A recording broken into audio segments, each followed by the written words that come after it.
Welcome back to Popcorn Lore, guys. The Popcorn where we dive into the lore and history of your favorite movies, or our favorite movies for now, I guess. Good, Yeah, How's everyone been? good. good. How about you? Good, good. So today we got a actioned 80s theme packed movie. What's the movie we're going to talk about? Back to Back the to Future. the Future. Nice. Cue the music, boys. Cue the music.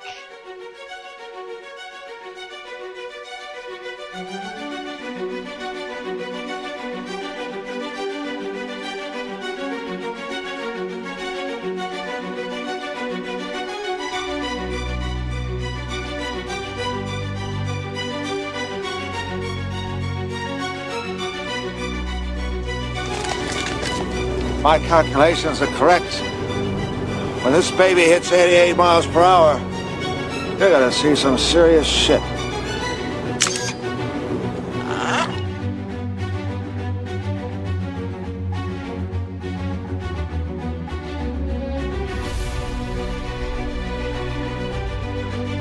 And we're back. As always, So quick. we're back to the back, We're back to the present. to the present. Thank you for clarifying that, Tony. I really appreciate that. Hey Okay, man. so this is Aaron's choice this week. Yes, Aaron. Yeah. Yay. That's a good choice. That's the movie I grew up on. Me too. Anytime You this guys are movie was on old. TV, I watched this movie. I know what's gonna happen when we ask the question of where were you in 1985? That was a thought. Same. I was actually alive in '85. That's great, Believe man. it or not. That's Congratulations. great. Okay, so quick little synopsis about the movie. Aaron, could you give us a rundown about Back to the Future for those who haven't seen it? Yeah, sure. So, Back to the Future is a movie about time travel. Obviously, if the title didn't give it away, the movie is about Marty McFly and Doc Brown. They essentially find a way to travel into the future, and based on some kind of events that happen that kind of force a not so optimal time travel event. Marty McFly gets stuck actually in the past in this movie in the 1950s, and he ultimately is trying to get back to 1985.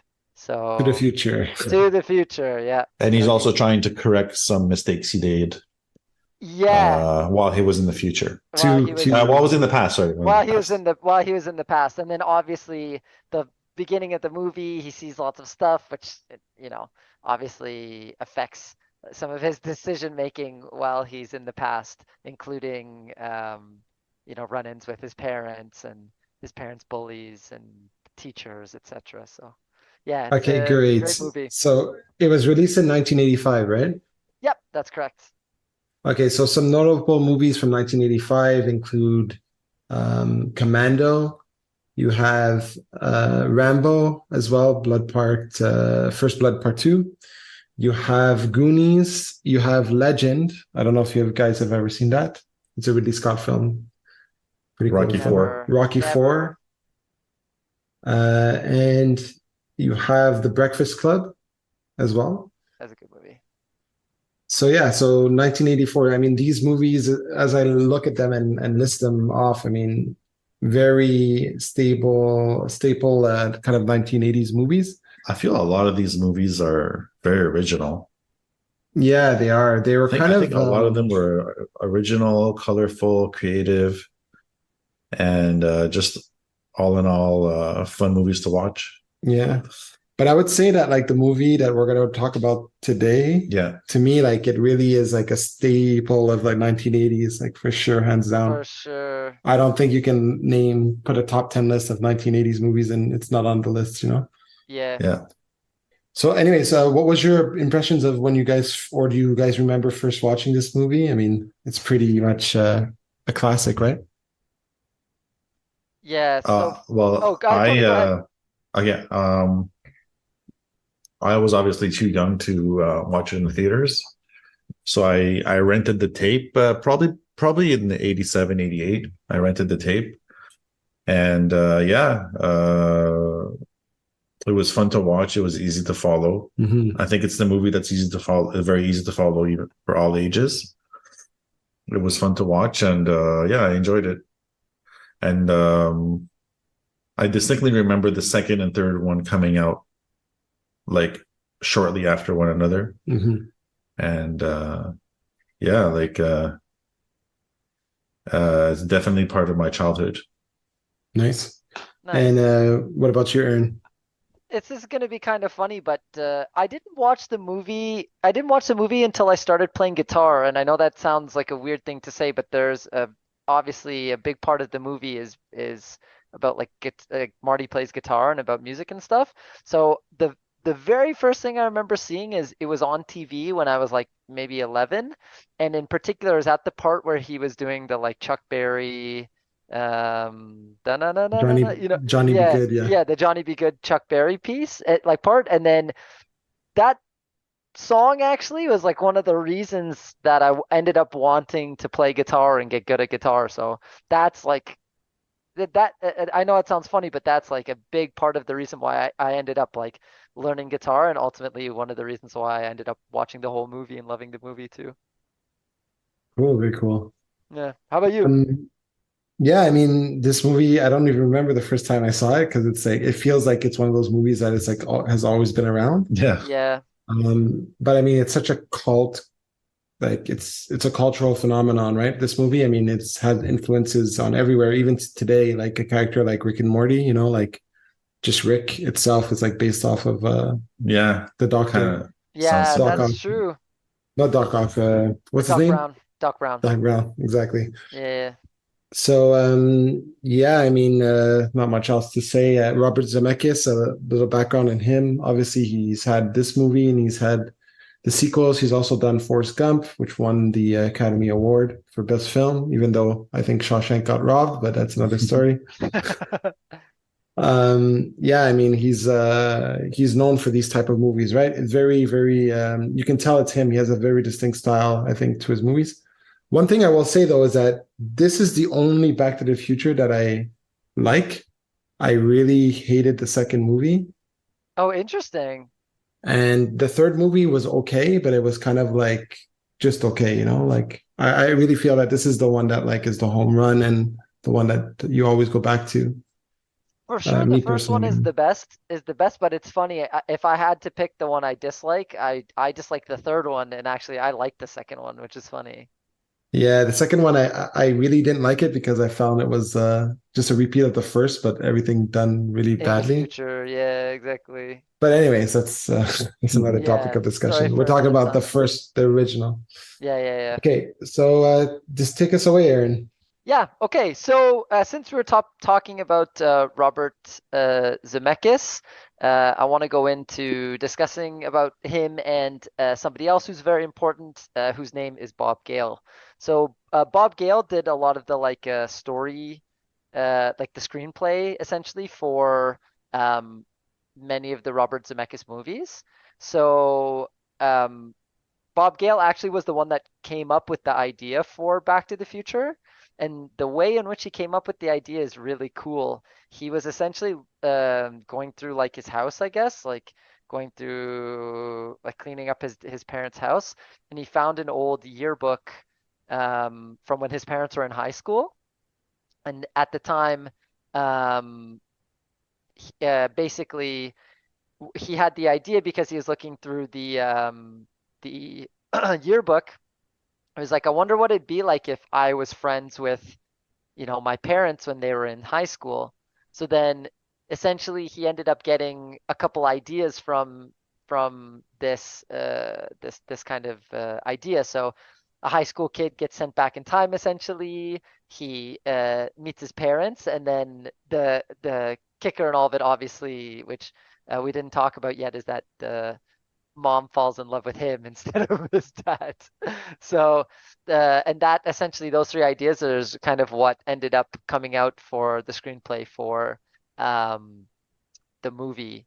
Um, like a lot of good movies, there's adversity. So Robert Zemeckis and Bob Gale were known for writing really good screenplays, essentially, and directing movies that like seemed like they were really, really amazing, but actually um, turned into flops.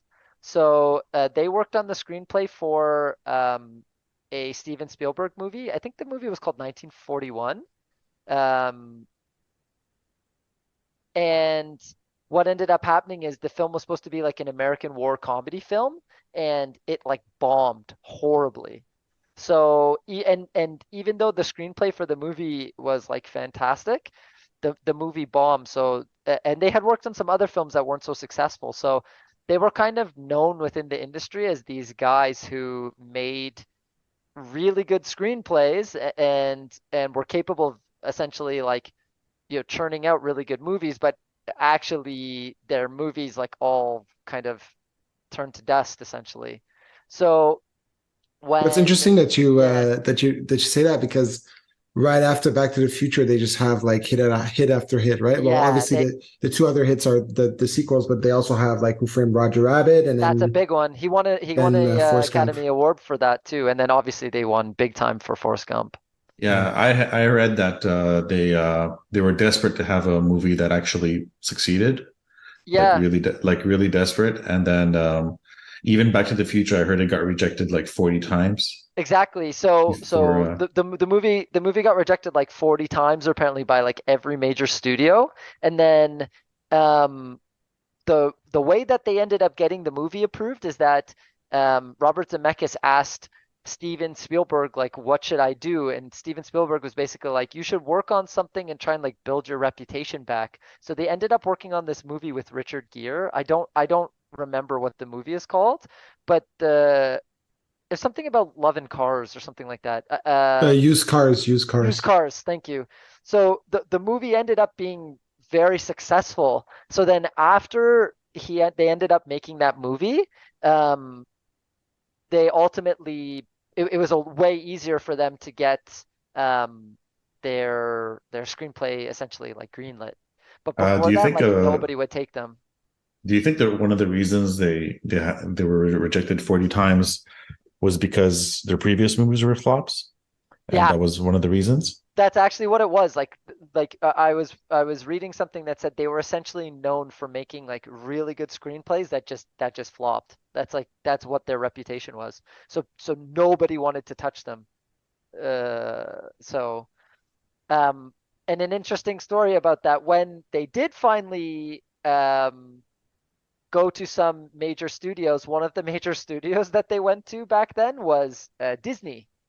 So Disney, before it got like kind of reformed or reshaped, obviously, with like, the Marvel stuff and everything else, Disney was like a very like family friendly like organization at the time, like company at the time. So when they went to Disney, Disney wouldn't touch the movie because of the scenes with him and his mom, the Leah Thompson, Michael J. Fox scenes, like the ones in the car and stuff like that. They're basically like, "Are you guys like kidding me? Like they can't make this movie. You've got a kid and a mom in the car. It's like incestuous, basically." So it's pretty crazy that they had so much like turmoil in order to even make the movie. Yeah, and Uh, it would have been hard to write around that, right? I mean, they would have it pretty much like that aspect of the movie was pretty much Set in secured stone. in the script, right? Yeah, and like to be honest with you, the actual screenplay itself, if you took a look at it, there wasn't even a lot of changes that got made to it apparently. Well, apparently it got rewritten a bunch of times or got rejected a bunch of times, but apparently the like actual screenplay itself is like a masterpiece. You know what I mean? Mhm. So it's interesting, but yeah, that was definitely like a vital part of the film. So um something else that's kind of interesting actually when if you want to talk about diversity is Michael J. Fox wasn't the original actor who played Marty McFly. I don't know. Did you guys know about that? I heard that their original pick was Michael J. Fox, and then they couldn't have him because it was scheduling issues, and then they had someone else, and then I don't know why, but they went back to Michael J. Fox. Yeah, Yeah. exactly. So what happened was Michael J. Fox was the original pick, but at the time I think he was filming Family Ties. So um, he was basically like under contract, and whoever I forget the name of the person that was directing or like producing Family Ties at the time. He basically was like, no way, like you guys aren't going to get Michael J. Fox. So after a whole bunch of like kind of looking around for who they wanted the main actor to be, they landed on someone called Eric Stoltz. So Eric Stoltz was in Mask, and he was in I guess he was in Pulp Fiction too. Funny enough, he's been in a bunch of different movies. He was also in a sitcom at the time, but Is he he's the villain in The Mask? I believe so. Yeah, Oh, he's also the you know the guy, the heroin guy, the one that John Travolta All takes right. her Yeah. yeah, that's who that's Eric Stoltz. So wow, this guy really has like this similar look to Michael Michael J. J. Fox, Fox. I know they were clearly going for a certain typecast, you know what I mean? Definitely, yeah.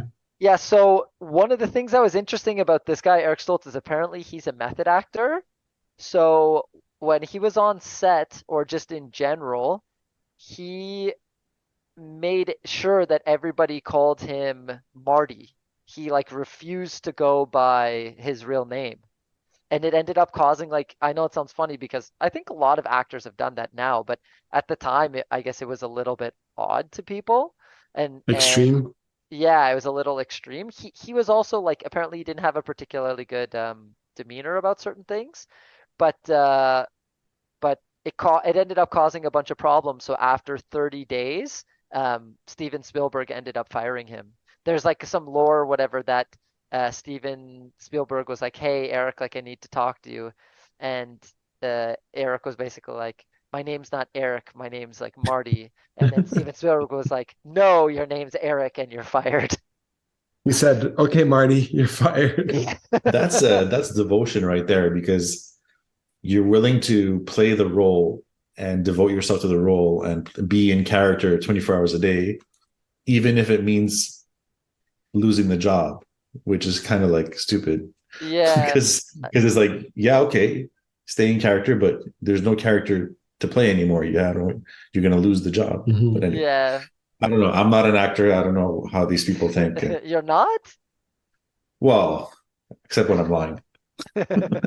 So what about Doc Brown's character, Christopher Lloyd? I mean, now he's like, what's the background story with him? Yeah, so that character was based on I forget it was a mix of two people, one of them which I don't know, but obviously the other one which they pay homage to is he's based on like Albert Einstein, right? All Right, right. for Yeah, sure. that makes Yeah, sense. and it's funny what ended up happening was originally so the dog's name is Einstein, right? The dog that they Yeah. send Yeah. originally back. So originally the dog was supposed to be a chimpanzee named Shimp or something like that. It's some like some weird name. And then I'm there was guessing this that was to like allude to like space exactly. travel. Yeah, Yeah, yeah, yeah. exactly. So, but instead, so what ended up happening is they actually sent the script to someone named Sid Sheinberg, and he had a couple like recommendations. So originally, Doc Brown was supposed to be Professor Brown, um, and one of the things that's interesting is that the one of the recommendations the guy made, which they actually considered, was calling the movie "A Spaceman from Pluto." So, so you know the Doesn't have the part. same kind of blockbuster. No, it doesn't have the same kind of ring.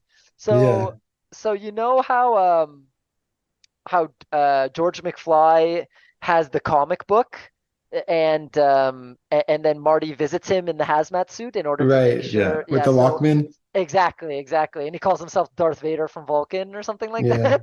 So what they wanted to do is have it so that the book was called A Spaceman from Pluto instead of like a match made from space or something like that.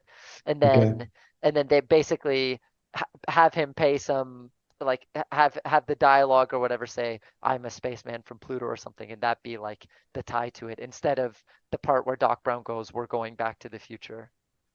I So think what's just on that point to the scene that you brought up when Marty dresses up as like whatever just to imitate the comic book. I find what's interesting is because like at the time when they filmed this movie, this was all cultural relevant stuff for the time, right? Yeah. yeah, But when I watched it at the age that, like when I watched it, like for me, I didn't grow up on, like that kind of time. So for me, it was still, it was all like that was already a cultural impact to me already. You know what I mean? Like Star Wars and that type of stuff. It's just interesting that if you were in the theater in 1985, this kind of stuff was relatively new. So it was kind of like Yeah. jokes that they're making about stuff that's like relevant for the time, right? Yeah. But Yeah. it ages so well now because that stuff is a cultural phenomenon as well, Yeah. So it just adds to the movie, and that's why I feel like the movie ages so well, because these are things similar to Johnny Be Good, like these Yeah. are cultural phenomenal things, even for the time. The references that they make for the 80s, it still resonates today because they were just they picked well on the stuff that they wanted to imitate on. Yeah, it's kind of ironic too because he's talking to his dad and then he mentioned Darth Vader and stuff like that. So I've even seen funny things, you know what I mean? Like I'm your father type stuff. Right. So, but yeah, That actor that plays his father is a really, really good actor, yeah, actually. Crispin Glover. He did a great job, yeah. Yeah, so he apparently was so nervous filming the film that he That lost comes out in his role. yeah, that he lost his voice, and so he had to redo apparently like so many of his lines because he basically had no voice for like 70% of the of shooting the film. And then it's kind of crazy because so after Eric Stoltz ended up getting fired, um, Michael J. Fox, like speaking of being like nervous or having or being overworked or whatever, Michael J. Fox, what he would do is that they signed a contract. He was only like 22, I think, at the time. So what he'd have to do is he'd have to work all day on the sitcom until 6 o'clock, and then he would show up on the set of Back to the Future, or he'd work from 9 to 5 or whatever on the sitcom, show up to the set at 6 o'clock, and they would shoot from 6 until 2 o'clock, and then he Wow. would sleep on the way home from the car, and he did that on repeat for like 4 or 5 months until It'd be great to be 22 again, I eh? know. And his apparently his line was, "I'm 22, like what have I got to do basically?" Like so he was hungry to work, which is amazing for Great him. attitude, yeah. Yeah, like Canadian boy.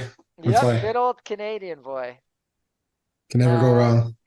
And yeah. he walked across Canada with one leg. Oh no, sorry, that's the other fox.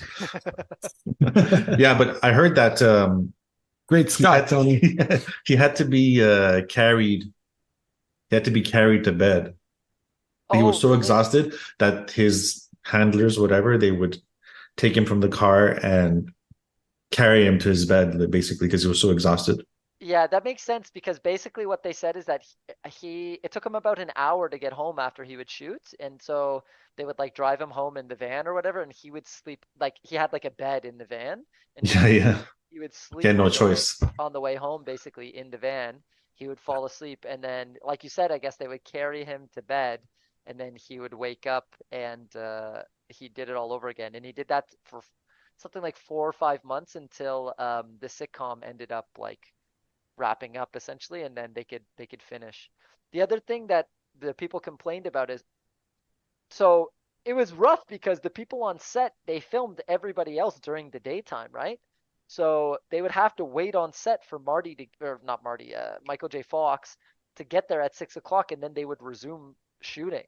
So it's like they would film all day, and then they'd wait, and then Michael J. Fox would get there, and then they'd shoot all into the night until 2 o'clock. So it was really, really like it was a really difficult shoot for them apparently. I'm gonna ask a question on a different angle or a different topic, just like that. Do you guys think Michael J. Fox is like top 10 Canadian actors of all time, top 20? Whoa. Because It's a I loaded think question. because I when I saw it last night, I was just amazed at his age how good his acting was Yeah. and his physical comedy and all that stuff, you know. Well, I mean, this is the role that really launched him into, Yeah, but he had the legendary, sitcom too, right? Yeah, but I mean, this is the role that really launched him into legendary status of right? Like especially in the States and I guess in pop culture in general. I mean, they always return to this role. I think they did was it a special on a late night show where they both appeared like in costume and everything Yeah, it a was couple of years ago? Yeah, it was Third Rock from the Sun, I think. Okay. Well, I'm not really sure, but I remember seeing it. But I grew up with like I grew up with Michael J. Fox. Like I saw him in Family Ties, I saw him in Back to the Future, I saw him in Teen Wolf. Even Teen Wolf for me was a big movie. It just like it was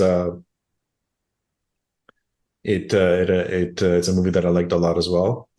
I think he did a good job on that one. Spin City was also real. Like he was definitely very successful during the age of sitcoms. Like he was a very, very successful sitcom actor. And definitely, I think it goes to show that hard work pays off.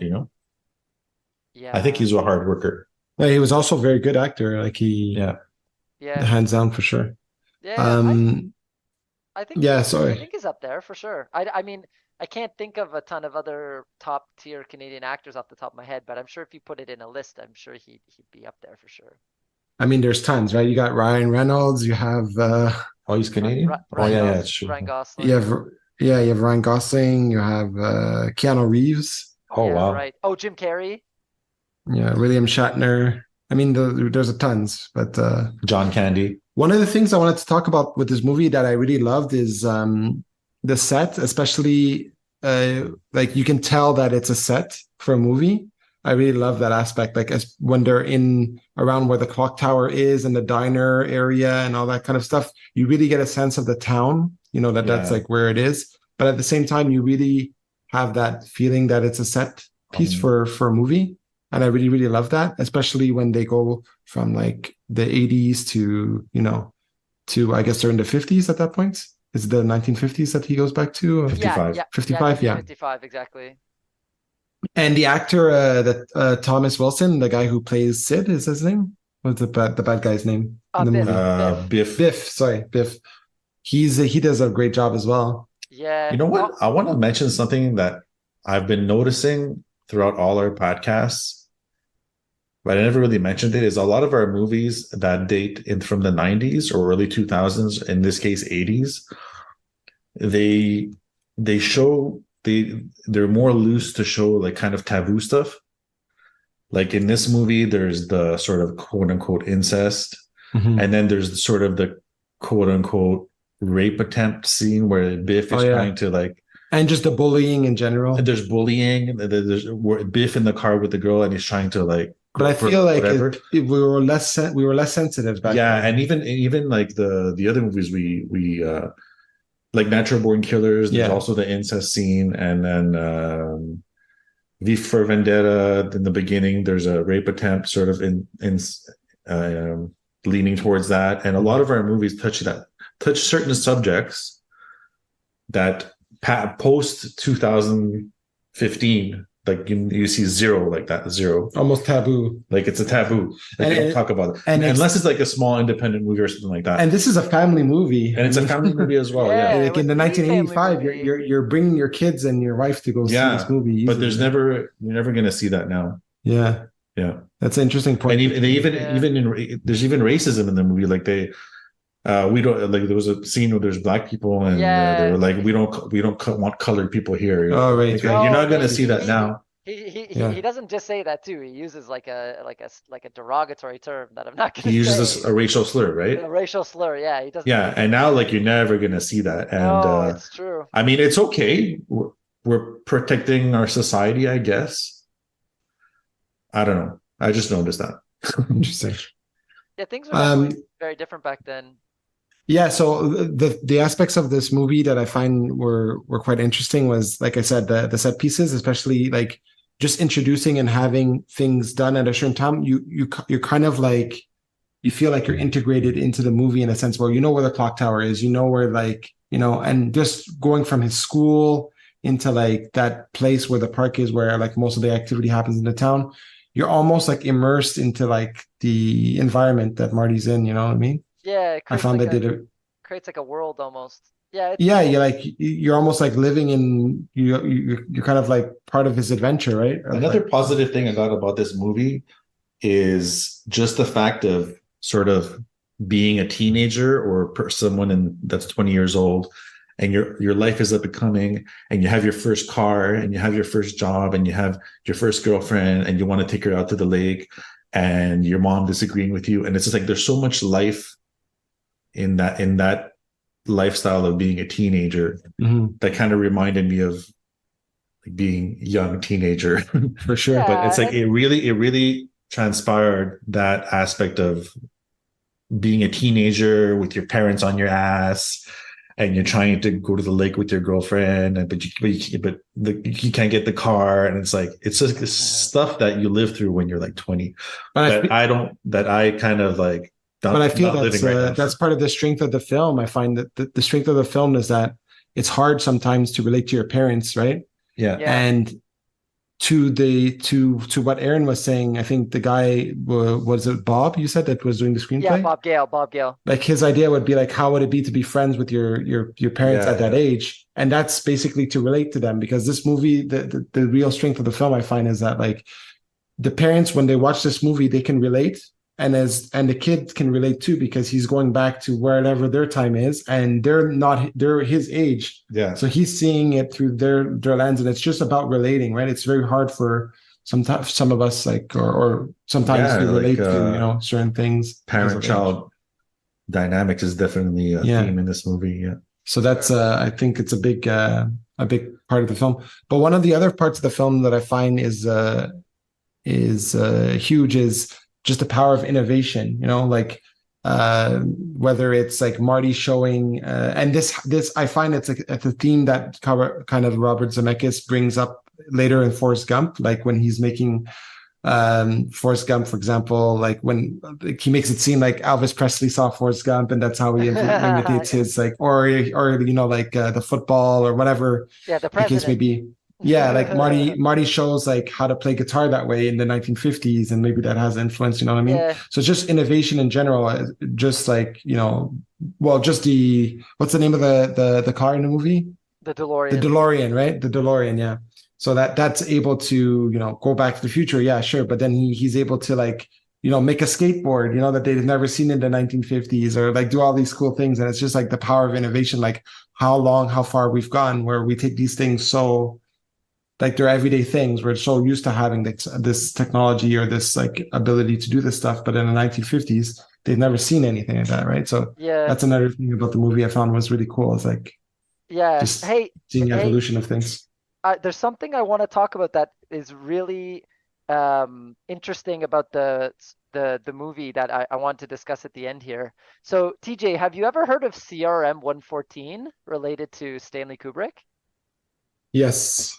Okay, so I don't know if you noticed, but the number CRM 114 is on the amplifier when Marty's turning it up. For those of you who don't know, CRM 114 is like a letter sequence or number sequencing that shows up in a ton of Stanley Kubrick films. So, and funny enough, what's crazy about it is they also actually pay homage to it in No Country for Old Men, which is Oh, really really? Wow. yeah. So it's crazy because it's the license plate number for in Eyes Wide Shut. So it has relevance there. It was the like a fictional piece of radio equipment in his movie Doctor Strangelove. It's the serial number in 2001 A Space Space Odyssey. Odyssey. Yeah. Yeah. And then in No Country for Old Men, for the crime scene, he dies in room 114 or whatever, and so then it's CRM like crime scene 114. That's the way they like tie it in and they pay homage to it. So I And thought Very that how was did cool. it how really did it crazy. originally There's a lot of cultural references or hidden Easter eggs I feel in this film. Yeah, tons of them actually. If this was the one I felt was the most relevant, but when I was doing my like kind of research, there was a bunch of little Easter eggs. It's just the number sequence that Stanley Kubrick used, and then because he's used it so much and people have like noticed it, it shows up everywhere in movies now. It's been in like Yeah, a whole ton of other but movies. that's like a kind of like I Easter guess like egg. an insider thing of like because that's like probably their favorite director or whatever, so they wanted to give like a tribute, in Exactly. some way, Yeah, shape, or form. exactly. Yeah, but I just thought it was funny that it tied into Coen Brothers. It obviously tied into Stanley Kubrick, and then it tied into this movie too. So Yeah, it's it's kind of super crazy that funny. our last two movies, Eyes Wide Shut and No Country for Old Men, and then now Back to the Future all have that piece to tie them together. I thought that was really Yeah, like that is what are the cool. odds of that? And that's what we do here at Popcorn Lore, people. And one other film too that it's in. Which Eyes one? Wide Shut. Yeah, he just said it. Oh, you just said that. Yeah, Sorry. yeah, yeah, yeah. It's her license plate apparently, and Eyes Aaron Wide is Shut. our It's Easter I egg think it's the morgue specialist. number He's our when he Easter egg visits reporter. when he visits the morgue. Oh, okay. Yeah, it's C-114, the room that he goes into. Yeah. So it's kind of crazy. All right, well, that's Back to the Future. I mean, not much more we could add. A classic film for sure. Yeah. Like, if you're a film lover, you're gonna watch this movie at least once in your life for sure. Yeah, Yep. or in my Agreed. case, twice. Once Any now and closing once in the thoughts? future. Once now and once in the future. Any closing thoughts for you, Tony? It's just refreshing. Like we did a lot of 90s and 2000s movies, Yeah, but I don't think we did any 80s no, movies. And it's kind of refreshing to go back and see an 80s movies. And for me, especially, because I was there, it just they brought a lot of nostalgia for me. yeah, All the gadgets, all yeah, the Walkman, the DVC camcorder, like the TV, like there's a lot of nostalgia, and not only in the technology and the brands of the food and drink, but also just the vibe that the 80s had. Like everything was new. Like yeah, all the technology you saw there was actually quite new. It was like the yeah. Walkman, uh the the camera, like all these things were like recently invented, like, probably within the past 5 years. So it was just like an era where like everything was up and coming, and Yeah. that's what I appreciated. That's one of the things I appreciate a lot about the movie. I find that decade in particular, like we always like people are nostalgic or they always think about nostalgia, but there's a certain magic I find with the 80s Yeah, that I don't know what it is exactly. It's kind of like a window or like a bridge into like the modern world in a sense, with all the technology and everything that goes on there. I don't know yeah. what it is, but But I think, I but agree with it's you. Yeah, like I said, when you see the list of movies in '85, you kind of see that magic because every single one of them is really unique and yeah, special. So I agree. And what about you, Aaron? Yeah, I mean, it's just like it's my favorite childhood movie, so it's easy for me to like it. And then, like you said, like it's kind of crazy to see some of the stuff from that movie now is things we see in the future every day. It's like you said, like science fiction Innovation and yeah, imitates real life. So reality. Yeah. yeah, exactly. Or reality imitates Yeah, fiction or there you whatever, go. vice Yeah. versa. All right. Well, I think that's it for Back to the Future. If you haven't checked it out, definitely check it out. All you Gen Zs and I don't know what's the next generation, Gen Alpha or something, or Gen Beta. I got nothing. Hopefully, it's Gen Alpha. I'm Generation X. Generation X. Your generation, yeah. Yeah, Well, you're too cool for school. Generation. You're too cool for school, Tony. I think Generation X ended on the year that I was born. I was like the last Generation X. You're exposing yourself now, Tony. That's enough beers for you. Don't look it up, people. It's enough beers for you. All right, guys. Well, thank you for tuning in. And as always, thanks for the support. And yeah, adios. All right, bye, Cue the guys. music. Cue the music. Peace.